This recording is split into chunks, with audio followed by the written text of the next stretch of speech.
Good morning, everyone.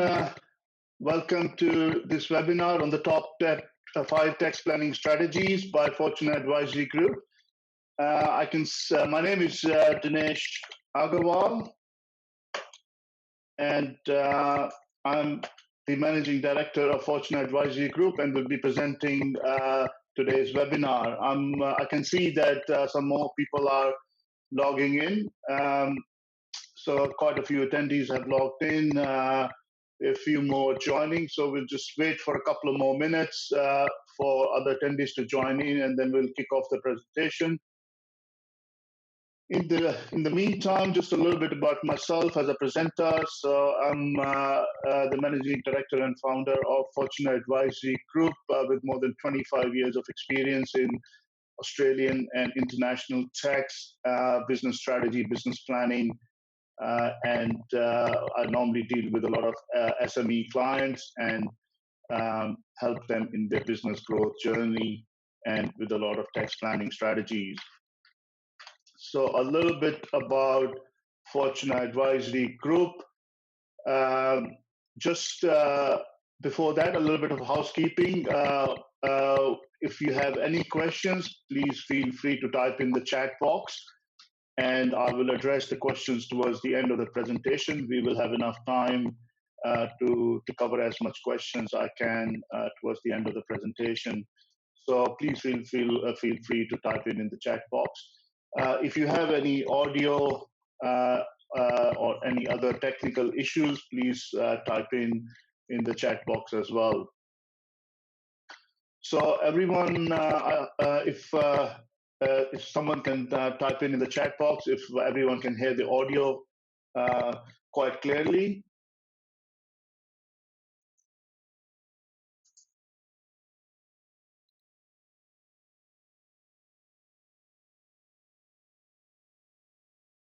Okay, great.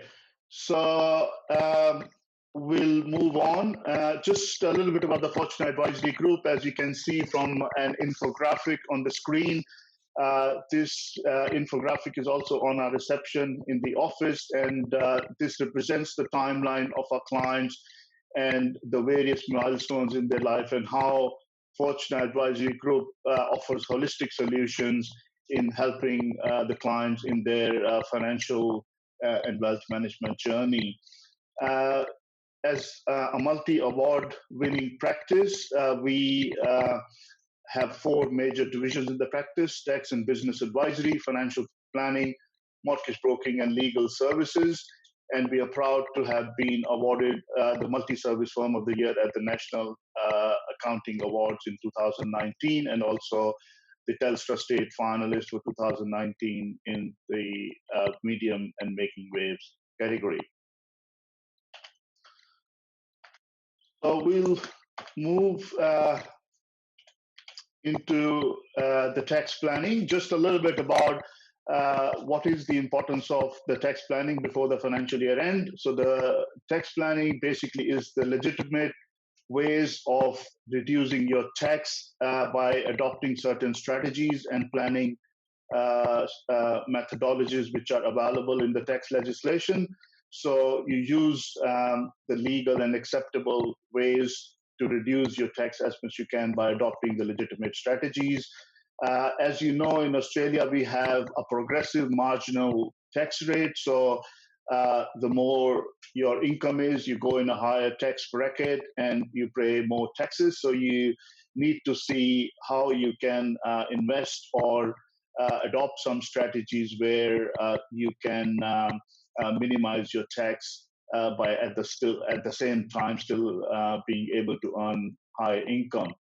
So basically, as more tax you can reduce, you will have a higher disposable income, which you can invest and helps in your wealth management strategy as well, and will form part of your overall financial planning strategy.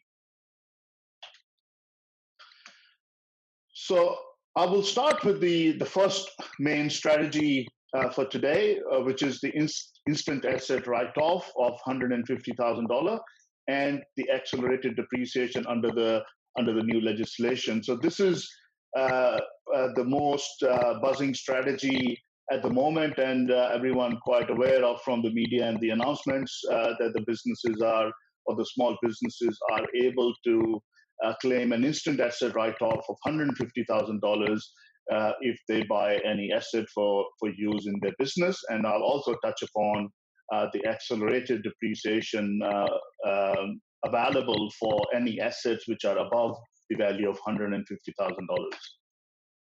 So to start with, the purchase of any asset in the use of the business up to the value of $150,000 ex GST. So this can be used for multiple assets. So if your business, you need a piece of plant and equipment or a truck or a vehicle, any business use asset up to the value of 150, and you can buy multiple assets, and each asset under the value of 150, you will be able to write them off and claim a full deduction for each of those assets in the financial year ending 30th of June 2020. This is available for both new and second-hand assets. So if you buy a used piece of equipment or a plant or a vehicle, you should be able to claim that on those assets as well.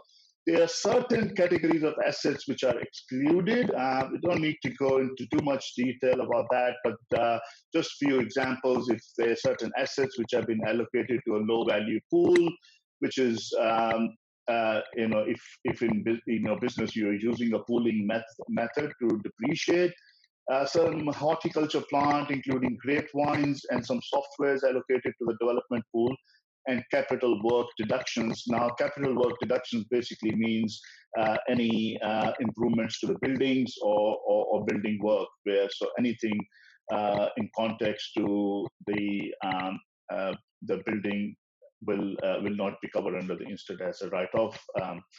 Now, what are the eligibility criteria to be able to use this deduction? So your asset must be purchased and first used or installed ready for use between 12th of March 2020, when this scheme was announced, and between 30th of June 2020, which is relevant for the financial year 2019 and 20. And you'll be glad to know that just a couple of days ago, the Treasury has announced the extension of instant asset write-off up to 31st of December 2020. And we're hoping the bill to be passed, and which will allow you another 6 months to claim this deduction.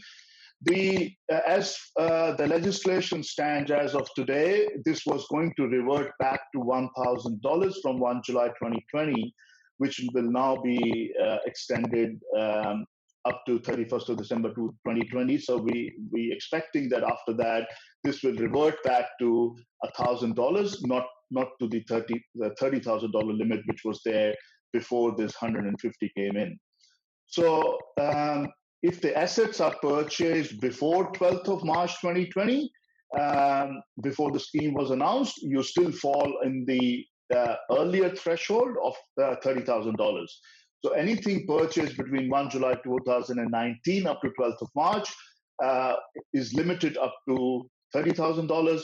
From there onwards, up to the end of this financial year, 150, and then that will go on till 31st of December 2020. After that, it will revert back to $1,000. The turnover threshold to be able to claim this deduction is $500 million, so not the normal small business entity threshold, which is 10 million. This is applicable to all the businesses up to $500 million turnover. Okay, so I'm going to give a very simple example in case of a car. If you buy under the limit of $150,000. So in this example, you can see on the screen, let's say if you purchase a car for $100,000 ex GST before 30th of June 2020, you need to have the delivery of the vehicle taken before 30th of June. So the main criteria for any depreciation rule or any instant asset write-off is that the asset must be ready to use. So this question gets asked quite often, that can I prepay for the car, but my delivery is not going to be available after 30th of June? Well, previously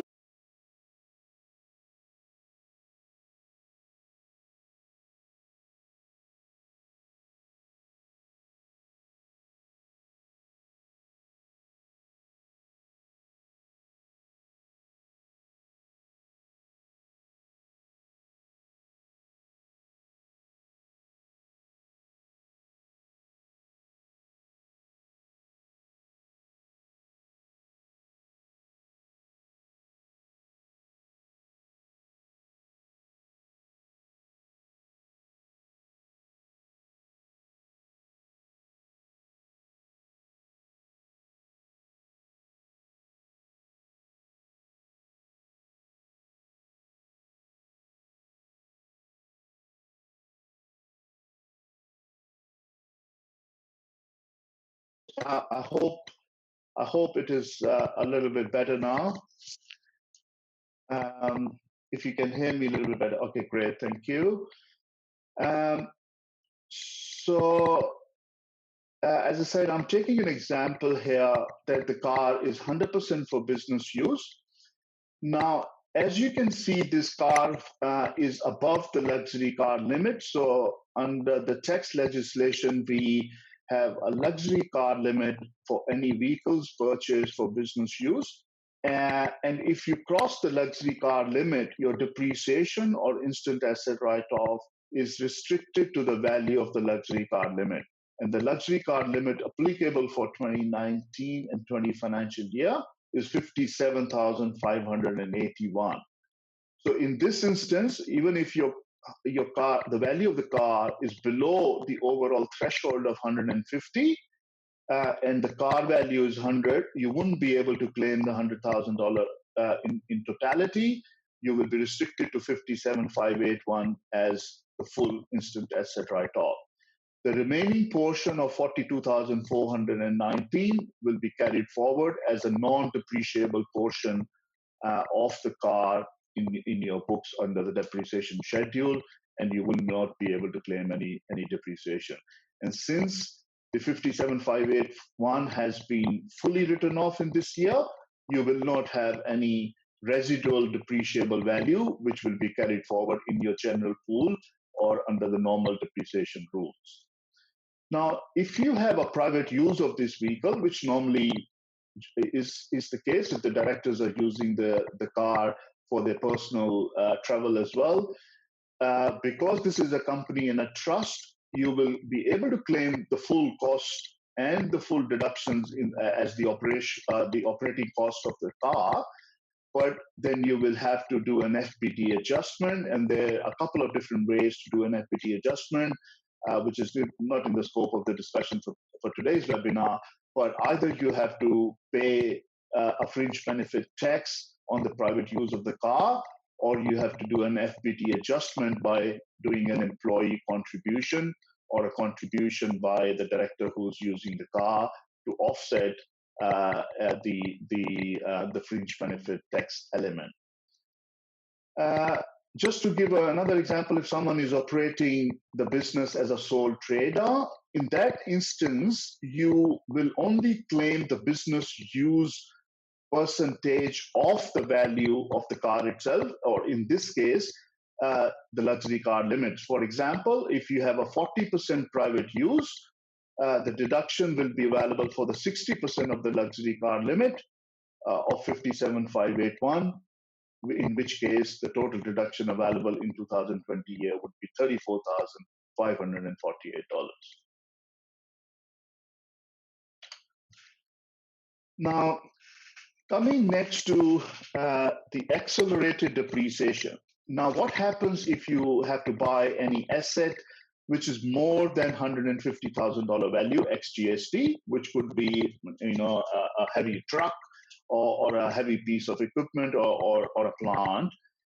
In that instance, because you will not be eligible under the instant asset write-off, you can use the accelerated depreciation methodology, where you first claim 50% of the value of the asset, and then the remaining amount will go in the general pool, and then you claim the general pool normal rate of depreciation. And I'll explain that by way of an example as well. Again, there is no limit on the number of eligible assets you can buy unless a passenger vehicle designed to carry a load of less than 1 ton or fewer than 9 passengers, in which case there's a limit of 1 vehicle. Again, the turnover criteria is $500 million for to be able to claim this accelerated depreciation. So not the normal small business entity turnover limit of 10 million. You can have a big business up to $500 million turnover to be able to claim this depreciation. So again, just quickly, some of the eligibility criteria. In this instance, the asset must be new. So that's a difference between the instant asset write-off, which is available on the second-hand assets as well, whereas accelerated depreciation is only available on the asset which is new, and it should not have been used as a trading stock by that entity or any other related entity. Again, the asset must be ready for use, or if it's a vehicle, must have been delivered between 12th of March 2020 and 30th of June 2021. This goes beyond the 30th of June 2020. We have another full financial year. This is the difference compared to the instant asset write-off, which under the extended date is applicable up to 31st of December 2020. Another condition is that this must not be an asset to which an entity had already applied an instant asset write-off rules or depreciation deductions. So you cannot say that if you buy, let's say, if you have already used a portion of that to claim under the instant asset write-off, and then whether you can claim an accelerated depreciation of that as well. No, so it's clearly anything under 150,000, you can decide to immediately write that off under the instant asset write-off. Then you don't need to go into this accelerated depreciation methodology, or you can choose to ignore the instant asset write-off, and then adopt the accelerated depreciation methodology. Then you will carry that asset in your general pool as well. It excludes the second-hand assets and some of the other exclusions, and one of them is the building and the capital works, which you cannot. And again, the excess cost of the car above the luxury car limit under the depreciation rule. That's a standard rule, that any car which is above the luxury car limit is always restricted to the depreciation up to the luxury car limit. So that applies to accelerated depreciation. Let's say if you have a luxury car worth $200,000, you will only be able to apply the accelerated depreciation up to the luxury car limit of 57,281, as I mentioned earlier. Now, just a quick example here. So the overall deduction you should be able to claim will add up to 57.5%. I'm hearing that there is a little bit cracking again in the sound. I think I've adjusted the best from my side. I'll try to speak a little bit, maybe more slow and softer. Hope that gets a little bit better. Please let me know.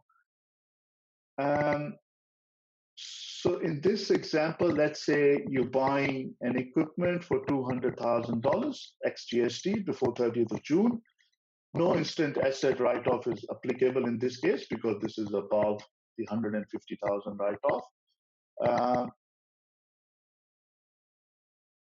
Okay, and then the total deduction available in the financial 2019 will be calculated as under.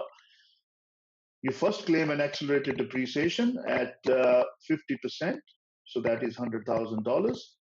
And then the remaining value of 100,000 then will go in your general pool. And in the first year, we'll be able to claim 15% in the general pool. That will be 15% of remaining 100,000 that goes into the pool. That's another 15,000. So your total deduction is $115,000. Now the balance remaining in the pool will be $85,000, which will be carried forward to the next financial year as part of your pool of assets, and then you will be able to claim 30% on that in the next year, and that will continue as part of your pool in the future years. I will move on to strategy number 2, which is contributions to your superannuation fund.